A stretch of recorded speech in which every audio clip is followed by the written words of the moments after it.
Hey you guys, so I've got a slightly different kind of video for you today. This is a game between a player rated around 250 and an opponent rated around 350. So we're looking at really the absolute beginner level of chess. The game is actually surprisingly accurate. When I ran the analysis, I think there was only one blunder each and their accuracy was up in the 50s and 60s, so really quite surprising for that level. Anyway, what we're going to do is we're going to go through the game. Now, my follower is Leo and he's playing with the black pieces. And his opponent is the one that's rated about 100 points higher. And what we're going to do is we're going to apply the Goldfish Method on each move and see how that absolute basic simple discipline would really help you just skyrocket from 200, 300 upwards, right? And along the way, we'll look for tips for 200 and 300 rated players to see how you can improve. Okay, so let's go. So white starts with d4, queen's pawn opening, and we have d5. And now this aggressive bishop to g5. It is a book move, like most moves are in the first few moves, and it's targeting the e7 pawn, which is slightly unusual, but it's preventing the pawn from moving forwards. It's pinned the pawn, otherwise the queen would be lost. And now black plays h6 to kick the bishop away.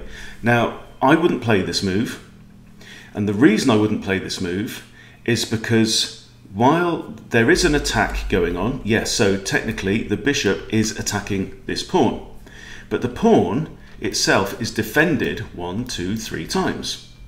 So it's not really an attack. Yes, the pawn is pinned. Yes, the pawn is under attack, right? But that doesn't mean that you have to respond to the attack. It's just an attack. Chess is all made up of attacks, right? And this pawn is properly defended. Furthermore, the move h6 doesn't help black's development in any way. It's not going to help this rook come out into the board, because it gives the rook only one more square. And you don't really want to be moving your rooks out into the board this early anyway. Plus, this dark square bishop needs either the g pawn or the e pawn to move so that it can come out into the board. And likewise, in the case of the light squared bishop, it needs either the b pawn or the d pawn to move. Now the d pawn's already moved, so this bishop does have scope to come out. But in order to complete development and start to dominate as much of the board as possible and exert control over the board, what black needs to be doing here is to be getting both knights out and both bishops out. And now this bishop is currently prevented from coming out. So clearly black cannot move the e-pawn at this time because he'd lose the queen. But some other move would be absolutely fine. Say, for example, knight to c6 would be fine. It exerts a little bit of pressure on this pawn that's defended only by the queen. So I would probably do something like that, or even bring out the light squared bishop would be okay as well, because it's right now this bishop is controlling. It's doing all right. I mean, it's controlling 5 of the squares on the board, right? But if the bishop were to come, say, to here, it's controlling many more squares. Okay, if you look at that, lots more squares. Plus it's defending more as well, so it's actually defending the h7 pawn and stuff like that. Okay, so it would actually be undefending the b7 pawn. So we have h6 to kick the bishop. Now the computer says the bishop should have moved back here in order to maintain the pin on this pawn, but the bishop has moved to f4, fair enough. Okay, so I mean what that pawn move has done is it has made white move one of his developed pieces a second time. But potentially it's also caused a weakness on these light squares. So if black was ever to castle kingside, this is potentially a problem. Okay, but the bottom line is it's an unnecessary move. The threat was not significant. Okay, and now we have knight to c6, good. Knight to c3, good developing move. Knight to f6, perfectly all right. And this is now a threat. So actually on the previous move, with this bishop looking down at this pawn here, and with this knight being here, then that would normally, ideally, have created a cause for concern. So knight comes down here. So what we've got now, right, so let's look, we'll start doing the goldfish, okay? So I'm going to highlight what's defending what. Okay, the queen's defending that, and this really takes seconds, and it takes less time the more you get used to it, okay? So you're drawing all the arrows of what's defending what, and what this is going to tell you is that it's going to show you what's undefended, and currently there's nothing undefended in black's camp, and that's fine.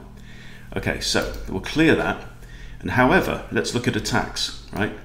So I'm holding down one of the modifier keys on the keyboard, and we've got to make the red arrows, just because it's nice, and we have 2 attackers now on this pawn, and the pawn only has 1 defender, and that's a problem. So what can you do? Well, one option, and this is actually quite a classic pattern. This is like the fried liver attack, okay? It's actually called the Levitsky Attack for some reason, but there you go. Now, there is a move that you can play here that would defuse the attack, and that move is pawn to e5. Because now, if the bishop takes, you've got knight takes bishop, and that's absolutely fine. Pawn takes, and then you have to move your knight, okay? If you move pawn to e5 and the pawn takes, then you have to move your knight anyway.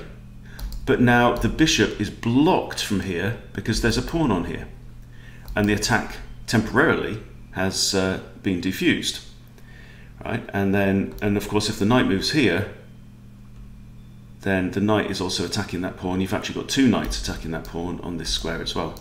So always bear that one in mind when you've got a knight-bishop combination. Very often, although it looks like it's kind of a sacrifice, it really isn't, to throw either your d pawn or your e pawn in the way of the bishop, and that would work. But I think that's probably a little bit advanced for this level. Now, what we have now from black is an attempt to kick the knight, and that's a very, very poor attack. It doesn't defend this pawn in any way. We still have 2 attackers and still only have 1 defender. Okay, so white comes in with the capture and check. Okay, so we have an attack on the king and we have an attack on the rook. Very, very classic attack. You find it actually at every level of chess. This is not a beginner attack, but it is popular among beginners. And the king is forced to move to d7. This is terrible. Now the knight grabs the rook, and now we have a problem for black because the king has been forced to move, so now the king is not going to be able to castle in the game. Now this knight is actually trapped. It can't go there or there because of the queen. The queen can capture on either square. So right now, black is down a rook and a pawn. Of course, actually, the knight can go here because it's currently protected there by the bishop. So we have another move of a developed piece, which you really don't want to be doing too early on. Is it a necessary move? No. I mean, yeah, the bishop could come there where the knight could take it there. If the bishop moves here, we've got knight takes there as well. But the bishop here could actually move straight down to c7 because it's protected by the rook, and that would be attacking the queen, and then the queen would have to move as well, creating quite an unpleasant situation, and the knight could then escape possibly. Maybe king could take bishop there. But so this move again, this is just another kick, right? Now kicks can be helpful, but they're only helpful when you are forcing your opponent to have to do something. And here, we do indeed have bishop c7, so good move by white. The queen is forced to move indeed. And now we have the pawn push there. Now, one thing that you could do here, one thing white could have done is maybe just drop the bishop. Now, can't go back to there. Could have dropped the bishop back to b6, and that would have given the knight a safe square to jump on and maybe then escape, capturing that pawn along the way.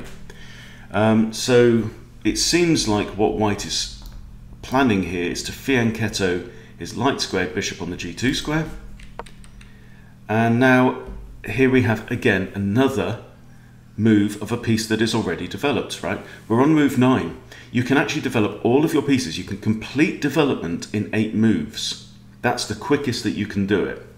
We're now on move 9, and black is in a pretty hopeless situation with 3 minor pieces still on the back rank.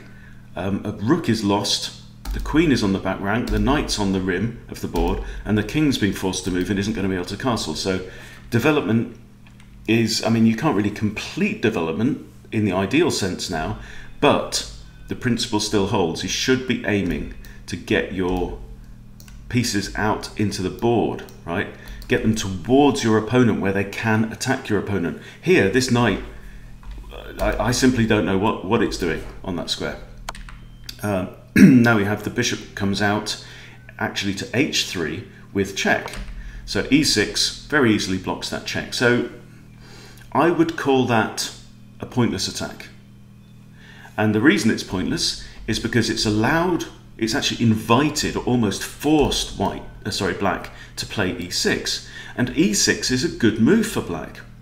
It means that black now has a light squared pawn structure here. So these pawns are defending each other.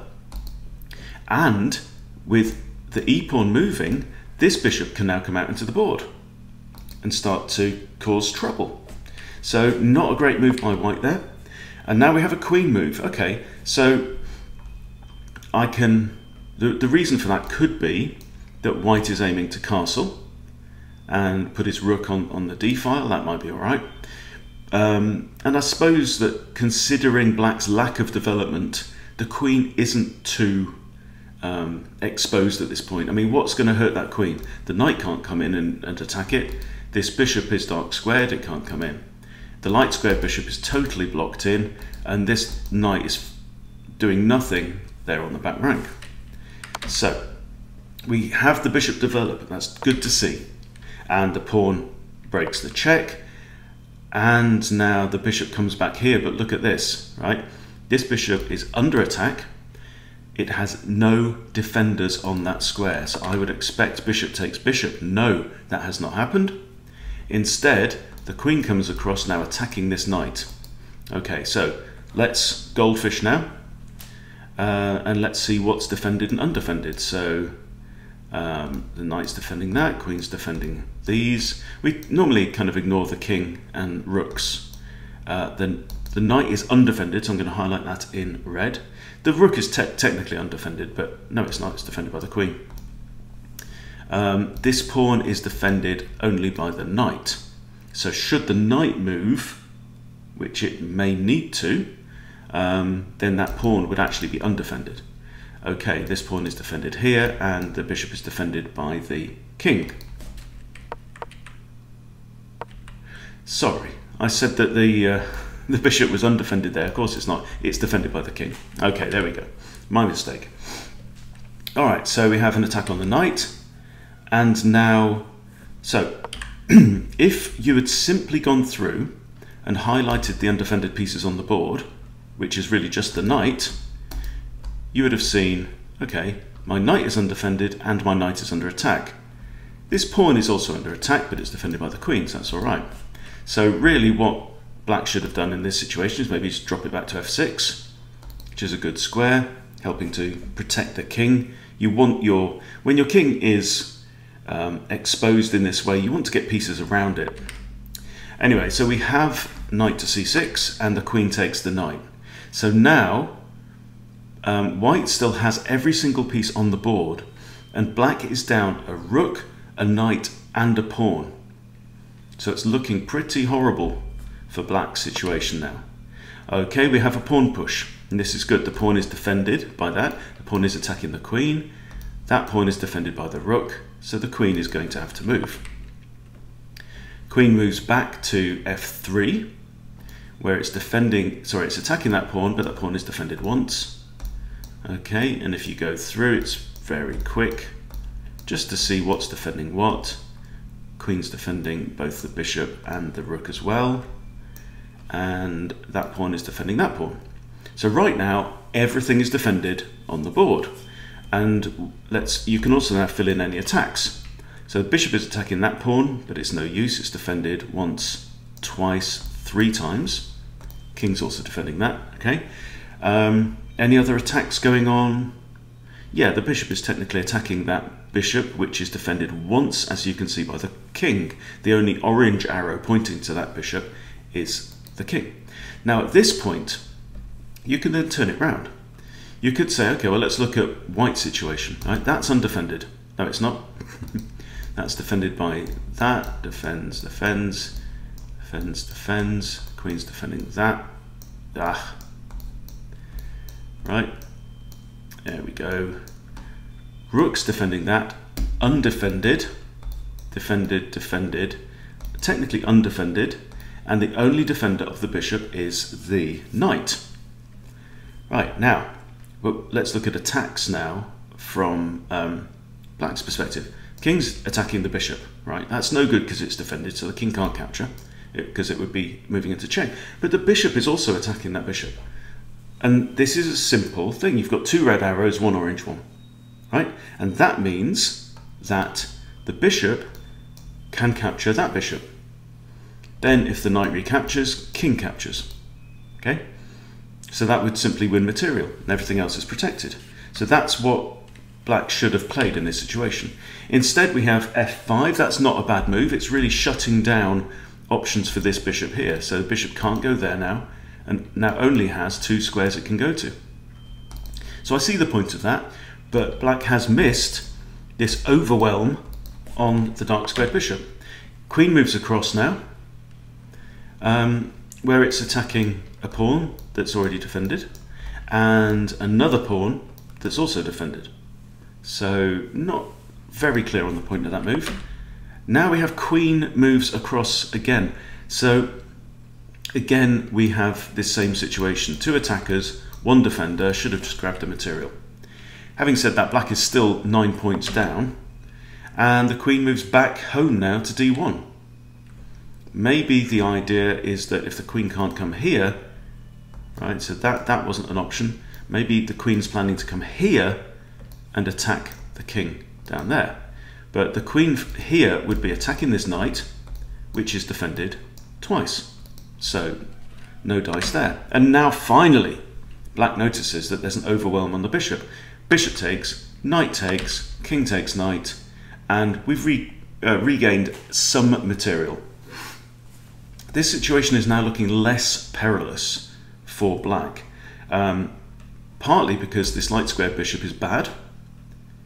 Even if it comes to here, it doesn't have this square, it can't take the pawn, and there it would be moving all the way back home where it's still blocked in by the e-pawn, which hasn't moved. So we have knight comes out, and now a pawn push. This is kind of inviting a capture, right? Work with me on this. So what's defending what? King's defending a bunch of stuff. The knight's defending that. Nothing's actually defending that right now. Nothing's defending that. That is defended by queen and rook, and the queen's defending that. Have we missed anything? I think that's more or less it, okay? So we have 2 undefended pawns. Now, the key thing I notice is 1 defender, 2 attackers, okay? Now, both these players have got over 20 minutes left on the clock, right? If you do this very, very simple method, then it can help you to identify opportunities. It can, the very simplest, are there any pieces of yours that are hanging, right? Hanging means that it can be taken, it's undefended, right? Or are there pieces that are under-defended? Now, moving this pawn here, so if you've got the idea, if I move my pawn there, for example, how many attackers has it got? Well, it's got 1, 2. All right, how many defenders has it got? Only 1. So that's inviting the pawn to be captured. Let's see what happens. Knight captures.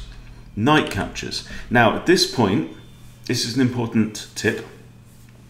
Black is behind in material, right, by 7 points at this point, because it's just really blundered a pawn. When you are behind in material, you shouldn't engage in equal exchanges. And the reason is because the material difference is magnified the more pieces come off the board. And the way I like to think about it is, if you've got like two gangs of kids that are going to have a fight in the schoolyard, and you've got, say, 8 kids on one side and 10 kids on the other side, that's not a huge imbalance, right? The gang of 8 could still beat the gang of 10. But if, say, the bell goes and 5 kids from each team have to rush off for lessons, okay, then what have you got? You've got 3 left on the team that had 8, and you've got 5 left on the team that had 10. And 3 against 5 is a much bigger difference than 8 against 10. Even though the absolute difference is only 2, relatively, it's now 3 against 5 is a big difference, okay? So I would not advise capturing the knight in this situation, because it's going to leave white with only 3 pieces, sorry, black with 3 pieces, and white with 1, 2, 3, 4 pieces, okay? So anyway, we have the capture, and yeah, we've got double pawns now on the e-file, and double pawns are just slightly harder to defend with, than pawns that are nicely arranged on adjacent files, because those pawns can defend each other like this, right? And if this pawn moves forward, then this pawn can defend it, right? Double pawns can't defend each other as well, right? You could have, for example, though, f4 defends this, and then maybe e3 defends that one. Okay, so let's see how the game concludes. We have queen to e7, right? So let's goldfish. Rook's defending that, nothing's defending that, that's defending that. Queen and rook are defending each other, queen's defending that. King's defending that pawn, rook's defending that pawn, and the bishop is undefended. So, and of course this pawn is undefended as well. So now white needs to think about coordinating his pieces better so that he can defend some of these. So we have, oh yes, queen takes, right, that's an undefended pawn. So yeah, so in this case, if black had done the goldfish method, there we go, queen's defending that, they're defending each other, queen and rook are defending that, undefended there and undefended. So how long did that take me? 5 seconds max, right? And then you have to see, well, what's under attack? Well, that's under attack, but it's defended. That's under attack and it isn't defended. So maybe queen to c5 would have been reasonable. Okay, but as it happens, we have queen e7 attacking this undefended pawn, but now we have queen takes, and that is now defending that pawn. Rook d8 is a very good move. It's kicking the queen. The queen is actually undefended anyway, but it doesn't matter.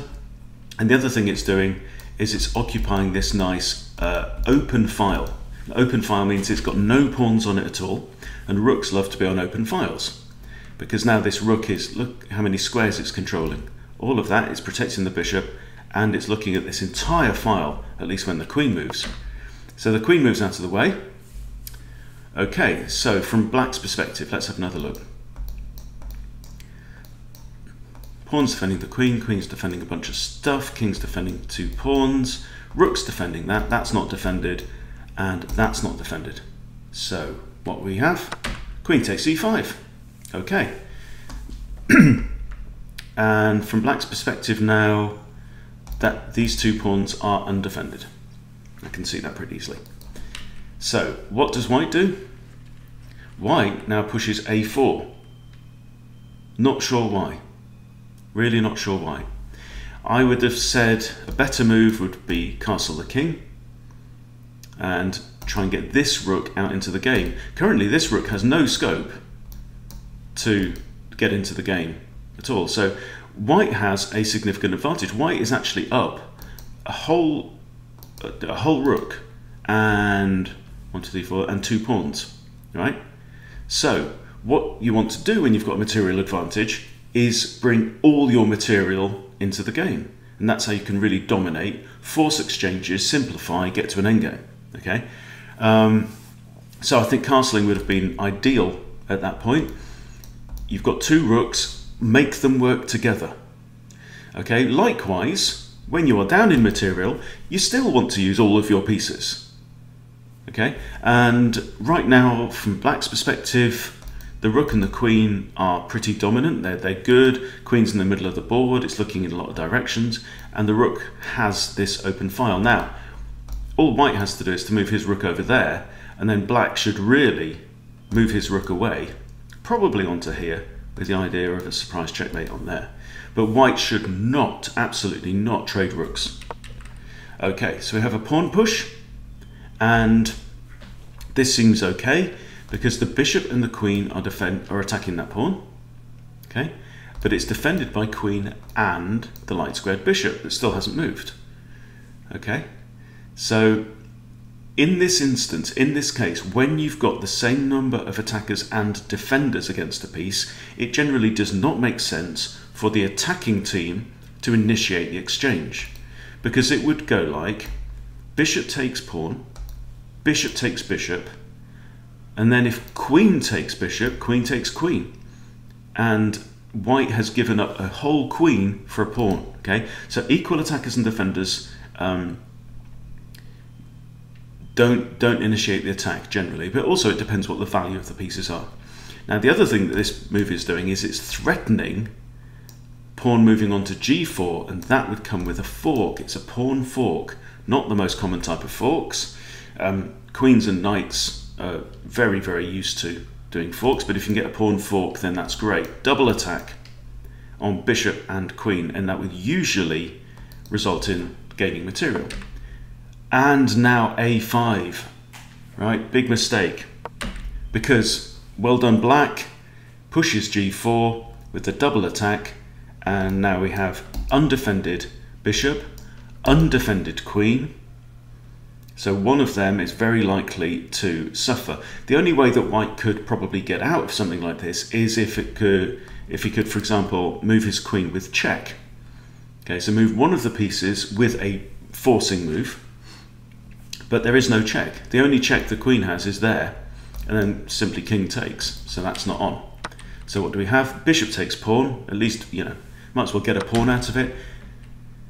Pawn takes bishop, and now we have a check. Now, yeah, queen could not have taken the pawn at that point because it's still defended. So we have a check here, and now rook blocks. I would have certainly have considered moving the king back to b8 just to get behind the safety of the pawn at this point. But no, it's a counter-attack by the queen, by the rook, and forcing the queen to move. The queen's now looking at this pawn, which is undefended. Okay, technically also this pawn is undefended because the rook has now moved in the way of the bishop that was defending that. So the bishop's now defending these, queen's defending nothing right now, and the king is certainly a target. But let's look at white's camp. Undefended rook, undefended pawn, pawn defends that, rook's defending this pawn, like that, king's defending these, rook's defending that, and they're defending them. Okay, so we have two undefended pieces on black side, and of course the queen. On white side we have 1, 2, and that's all, and technically the queen is undefended. So what would you do looking at this situation as black? Let's find out. Another attack on the queen. Okay, that's not too bad. I mean, it's defending this pawn with an X-ray defense. This pawn is still undefended. Oh no, it's not. Ah, this pawn is defended by the bishop now that the rook has moved. Clever move. So you see how that move does two things, right? We've got a problem. We've got two undefended pawns. How do we defend them both? Rook to there. This is lovely, right? Now we've got an X-ray defense on there and a discovered defense by the bishop. So excellent move there. And the queen moves now to here with check. So now we have the possibility of like bishop d7 would be interesting, but the rook moves back, and now queen moves up to c4 with another check. Now finally king b8 I think is very sensible. Okay, so now white brings out a rook White simply could have actually grabbed this pawn at this point because it was undefended, and that is also undefended. So the problem with this rook move here is it undoes the benefit of the very good previous move. Okay, so these pawns were both defended. With the rook moving there, now neither is defended. Okay, so queen comes there, king moves back to b8, rook comes out, and now we have queen to d6. Now there is a serious threat. And white should be considering this threat very carefully. Okay, yes, there's now one undefended pawn, queen's defending that, these are defending each other now, king's defending that and that. So everything is somewhat defended here. This is not bad. But I think that the problem here, the main problem for white, is that he's just not castled his damn king. If he castled his king, he's got a glorious rook here that could come out and join in the fight.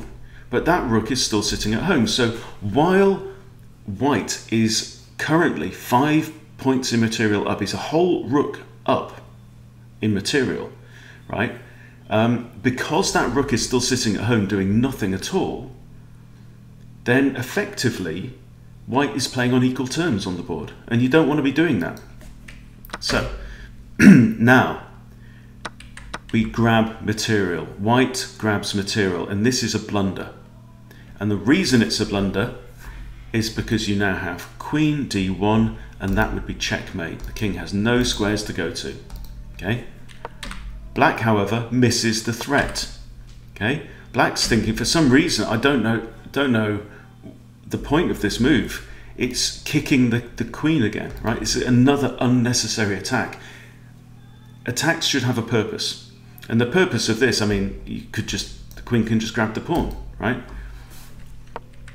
But instead we have queen to here for some reason, and now finally queen to d1, checkmate. So all in all, quite a fascinating game. In terms of the material, in terms of the flow of the game, white was dominant really from the start, okay, and then completely drops the ball at the end by failing to see the checkmate. What white should have done probably for about the last 10 moves is castle his king, and he'd have been completely away, off to the races, be absolutely fine. Castle your king, you're fine. But leaving the king there, it's imprisoned by its own pawns, queen to there, simple checkmate. So it's a good lesson here in not giving up. I think one of the big challenges that a lot of people face, and this is not just beginners, this is right through 1000, 1500, right, is winning from a winning position is harder than it seems. The number of games I've played where I've got a dominant position and I just take my foot off the gas just for a moment and bang, I lose. I actually posted a video on exactly that just last week. Okay, so winning when you're in a winning position is harder than it sounds, but also here we've got an example of winning from a losing position. And that's a really, really important skill to develop. Okay, don't give up. Don't stop looking for opportunities. Okay, so all in all, I think this is a really decent game in many ways. There are some interesting moves. There's some good thinking, and there are clearly some pieces that have just been thrown away and opportunities that have been squandered. And I think for black in this instance, the theme of the game seems to be kicks. Too many kicks. So that's when you just prod an opponent to try and get it to move, right? But when you're kicking and moving a pawn at the same time, particularly at the start of the game, you need to be very, very careful.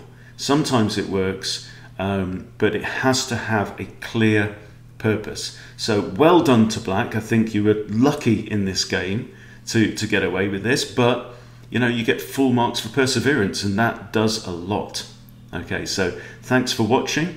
If you're a beginner, please subscribe to this channel, because what I try and do here is to explain the basics and the principles of chess, and I try and do it in a slow way, that you can follow along so that the stuff really gets into your head. But the other thing is, whatever level you are, use that Goldfish method. The idea of the Goldfish method, if you haven't seen my Goldfish videos, any of them, is that you want to treat chess on every move like you're a goldfish with no memory span, right? And so you look at the whole board and you have to see, you have to be able to tell the story of the board. So what is, particularly what is undefended, if you do nothing else, look at every piece of yours and every piece of your opponent's, and if you're using like chess.com in the browser or Lichess in the browser, then you can right click and simply highlight every piece on the board that doesn't have a defender. Right? This is step one of a goldfish, right? Step two is to right click, drag arrows to identify what is defending what, right? And you can do that on your opponent's side and you can do it on your side as well. And seeing what is defending what and what is undefended, you could then spot, for example, things that are under defended, right? So like we've seen in this game with the bishop in the corner, we had a bishop and a king actually attacking that piece and it was defended only once. So that is a free capture, right? So there you go. Try this in your games. You do have to use, you do have to play longer time controls. Don't be playing 3-minute blitz or 1-minute bullet and try and do the Goldfish method. It ain't gonna work. You need to practice the Goldfish method and you need to practice it on longer time controls until it becomes second nature. And I don't know at what point it becomes second nature because I still blunder pieces and I still miss opportunities, all right? But that's it. Please use it. Use the method and you will accelerate up the rankings, I promise you. Thanks for watching. Please remember to subscribe. I'll see you soon.